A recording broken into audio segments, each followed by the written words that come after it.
Buenos días, Santo Domingo. Gracias, Paola y Carlos, por permitirme, como cada jueves, entrar con Caso Legal y traerles un tema de mucho interés para todos ustedes que nos están sintonizando en este momento. Quise hablar hoy de los derechos fundamentales que tenemos todos como dominicanos y los extranjeros en República Dominicana, y tratar el tema de derecho constitucional, que si bien es cierto es uno de los derechos principales que tenemos inherente cada individuo, es muy poco visto que se trata en los medios de comunicación. Para eso traje un especialista en derecho constitucional, el doctor César Santana. Buenos días, doctor César. Buenos días, Maribel. Placer de estar contigo. Muchas gracias. Gracias por acudir a nuestro llamado en el día de hoy para tratar el tema de derecho fundamental de las personas. Doctor, ¿cuáles son nuestros derechos inherentes que tenemos? Al nacer, ¿cuáles son nuestros derechos? Bueno, la Constitución Dominicana, haciendo un acopio de lo que ha venido siendo una cultura del neoconstitucionalismo, del constitucionalismo más moderno, desarrolló, amplió un catálogo de cerca de 68 derechos sin su desarrollo, denominados derechos y garantías fundamentales. Dependiendo del tipo de escuela a la que nos refiramos para definir lo que es un derecho fundamental, la naturalista o la positivista, pues encontramos una definición distinta, pero en el fondo hace un sustrato muy homogéneo del término. La naturalista se refiere a que son derechos fundamentales aquellos que poseemos por la sola condición humana, o sea, que no necesitan una acción positiva del Estado. Sin embargo, la escuela positivista establece que son derechos fundamentales aquellos que son positivizados en la Constitución con ese rango. O sea, de manera que podemos sintetizar que los derechos fundamentales son derechos inherentes al ser humano. La palabra inherente para el público que nos ve y no es abogado. Que para configurarlo, para obtener ese tipo de protección, solamente tenemos que ser seres humanos, ser personas. No necesitamos una acción positiva del legislador para otorgarnos ese derecho. ¿Y cuáles son las excepciones que tenemos en los derechos fundamentales? Bueno, por ejemplo, en el caso de los extranjeros, el artículo 25 de la Constitución Dominicana establece que los extranjeros gozarán de los mismos derechos, deberes y garantías de los derechos fundamentales que los dominicanos. Eso, haciendo la Constitución Dominicana un acopio de instrumentos internacionales, como son la Declaración de los Derechos de Ciudadanía y Derechos del Hombre, y acopiando también el principio de reciprocidad que tienen los estados, es decir, los derechos que tenemos los dominicanos en un país X, definitivamente esos mismos derechos deben tener los ciudadanos de ese país en territorio dominicano. Esas excepciones se dirigen en son excepciones y deberes también. Por ejemplo, tienen los extranjeros el deber de inscribirse en el libro de extranjería. Sin embargo, tienen la prohibición de participar en actividades políticas, a menos que sean aquellas que resulten del ejercicio del sufragio en su país de origen. Por ejemplo, por eso vemos que en la República Dominicana hay delegaciones hay organizaciones políticas extranjeras, pero con relación a su país, no al territorio dominicano. Ah, ok, sí. Lo vemos cuando están en Estados Unidos, nuestros dominicanos que hacen cualquier tipo de movimiento, por ejemplo, en el estado de Nueva York, pero no es correlacionado a Estados Unidos, sino directamente dominicanos en Estados Unidos haciendo un movimiento para pro República Dominicana. Es correcto. Y cuando hablamos también de las excepciones o de limitaciones, básicamente las limitaciones a los derechos fundamentales son los mismos derechos fundamentales. Es decir, a la Constitución del 26 de enero del 2010, tener un catálogo tan amplio de derechos fundamentales que vale decir que no pueden jerarquizarse de manera vertical, es decir, se presume que todos los derechos fundamentales están en un mismo nivel, en un mismo orden. Entonces, allí donde tenemos un conjunto tan amplio sin desarrollar, o sea, hay algunos derechos de esos que requieren concreción, por ejemplo, el derecho fundamental al deporte, a la cultura, etcétera. Cuando tenemos un catálogo tan amplio, definitivamente vamos a tener conflictos muy variados y muy seguidos. Entonces, allí es donde comienzan las limitaciones. Si se me violan mis derechos en un país extranjero, se violentan esos derechos que usted dice que yo debo tener una reciprocidad. Reciprocidad, principio de reciprocidad. Y se han violentado en otro país, ¿cómo interviene el Estado para hacer valer mis derechos en ese país extranjero? Bueno, dependiendo, porque habría que ver si esas violaciones que presumimos haber tenido no entran dentro de la tipicidad penal de esa localidad.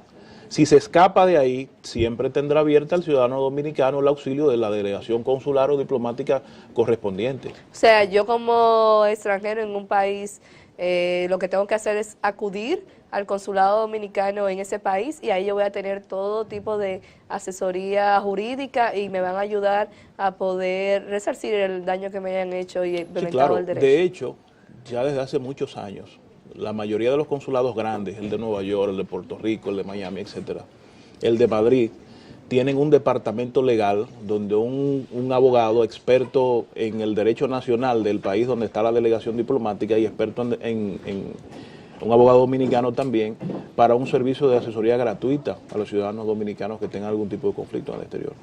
¿Es normal eso entonces que todos los consulados, no importa de qué país sea, tengan ese tipo de asesoría gratuita? ¿Dominicanos? No dominicanos, de otros países. Voy Es a poner un ejemplo. es una prerrogativa de ellos. Ojalá pudieran tener ese tipo de servicio, pero es una prerrogativa de ellos. Generalmente, aunque no tengan un departamento legal para tratar ese tipo de asuntos, siempre hay alguien que pueda darle algún tipo de orientación. Sí, se lo pregunto porque como tenemos tantos hermanos venezolanos acá, Sí, saber si ellos pueden contar, y seguro nos están viendo en este momento, si pueden ir a una asesoría legal a su consulado venezolano en República Dominicana. Sí, claro, deben tener ese servicio, claro que sí. Ok, y para que usted me diga, ¿cuáles son los derechos fundamentales de primer orden que tenemos?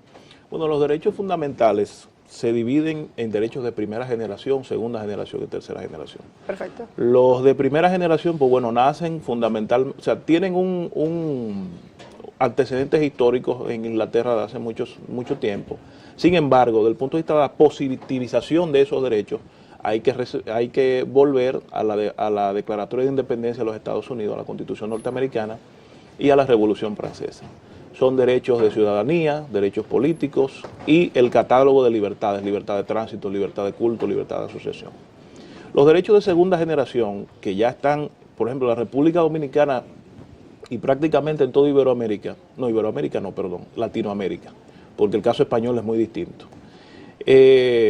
La segunda generación de derechos fundamentales pudiéramos decir que son los derechos sociales o derechos de prestación del Estado, o sea, aquellos derechos donde para su garantía el Estado necesita destinar una actividad física y una actividad comercial, actividad económica, derecho fundamental a la educación, derecho a la salud, etcétera. Y los derechos de tercera generación vienen siendo ya derechos, por ejemplo, los derechos que tenemos nosotros para vivir en un medio ambiente sano, derechos de asociaciones de bienes difusos y derechos medioambientales fundamentalmente. ¿Cuáles son los conflictos que existen entre estos derechos fundamentales?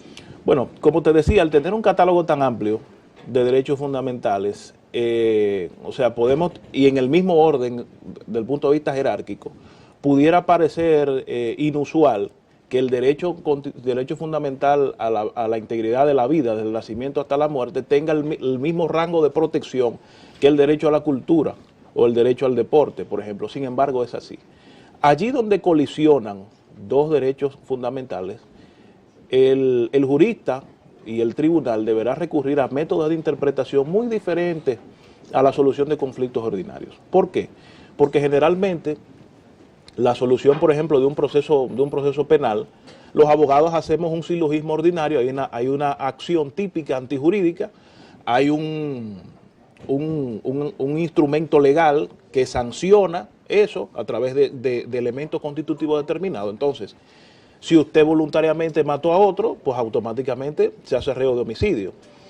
Con los conflictos de los derechos fundamentales no podemos hacer eso. ¿Por qué? Porque la Constitución, a pesar de ser una norma jurídica y una norma suprema, su conformación no es en reglas, sino en principios y valores. Entonces, la concreción de principios y valores, a resumirlos en un conflicto, para que la gente me entienda, derechos que pudieran ser un poco abstractos como la dignidad humana, que son o sea, que tú tienes un concepto de lo que es la dignidad humana, yo tengo otro, y dependiendo cada caso, para el tribunal que prime el derecho a la dignidad humana puede ceder o no ante otro derecho, ¿tú me entiendes? Entonces, en conflictos de esa naturaleza, tiene que entrar el juzgador en criterios de interpretación, que generalmente es la ponderación. O sea, no es lo mismo un conflicto entre derechos ordinarios que entre derechos fundamentales por esa naturaleza. Doctor, yo entiendo que los televidentes de Caso Legal y Buenos Días Santo Domingo se quedaron muy interesados en seguirse aprendiendo un poco de lo que son sus derechos constitucionales y si son extranjeros en otro país, cómo pueden hacerlos valer. Yo quisiera que usted dejara su número de contacto para que cualquier duda que quedó en el aire y no fue respondida en este momento y en esta entrevista, ellos puedan contactarlo. ¿A qué número lo pueden contactar, Claro doctor? que sí, 829-858-8781 y 330-4012. Muchísimas gracias por participar hoy en Caso Legal y dejarnos Gracias a todos... a ti, Maribel. Gracias a usted por dejarnos todos estos conocimientos en derecho constitucional y derechos fundamentales de cada uno de nosotros. Maribel Moeta se despide hoy de Caso Legal. Le dejo con mi bumper, que siempre le muestra quién cuida mi pelo, mi ropa y mis joyas. Y finalizamos hoy con Caso Legal, pero no se vayan después del bumper, porque después sigue Buenos Días Santo Domingo.